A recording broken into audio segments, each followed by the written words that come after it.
Wala pa pong nababalik ha, for information, nandito po ang lahat ng media. Malalaman po ng buong Pilipinas kung ano po ang ginawa dito sa rally. Kung hindi po nabalik po yung cellphone, i-report ko po dito ang pagnanakaw.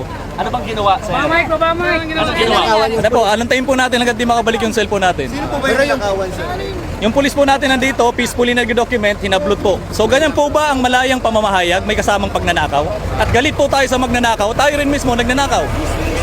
May nasaktan po. Meron po, may sinuntok po tayo sa mukhang pulis. Pagdating po nila, sinuntok po yung pulis natin sa mukha. Pero bakit daw po sinuntok, sir? Wala pong dahilan. Kami po ay nagbabantay lamang, ang kami lang po. Di ba natin inaresto, sir, yung sinunod? As much as possible po, we are exercising maximum tolerance. Ayaw po natin magkaroon ng scene, ayaw po natin magkaroon ng anything na gagamitin nila laban sa pulis. Kaya po, pinapanindigan po namin yan yung maximum tolerance. Kahit po sinasaktan ng pulis, kung kaya po namin i-injure yan, i-injure po namin Pero yan. sir, na-identify po ba natin kung sino-sino yung... Meron po tayong pagkakilanlan. Sir, yung At gagawin po namin ng legal na ofensiba laban sa kanya. Yung nanuntok, sir, nakunan. Nakuha po natin ang mukha ng nanuntok. Pati po yun ang hampas na mga kawayan sa mga pulis. Sir, yung cellphone, paano siya sir nag-display? Yung cellphone po, inaantay po namin na ibalik. Pero nakita po natin kung anong klaseng tao yung mga nag-rally, nagnanakaw din pala. Sir, for the record lang, para clear lang, yung bakit ano yung tubig, ano sa layo? Yung tubig po, kung makita nyo po kanina, sana po nabidyohan nyo kung gaano kalaki yung apoy.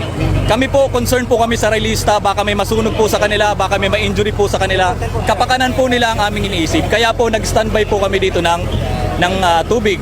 Ngayon po, nung Yung mga ano po, nakapula po ng apoy, kasama po ba yun sa permission to police? Kasi yun po yung ina-apply. sila po ay ang Bureau of Fire Protection. Okay. Trabaho po nila na mag-apula ng apoy. Permit yung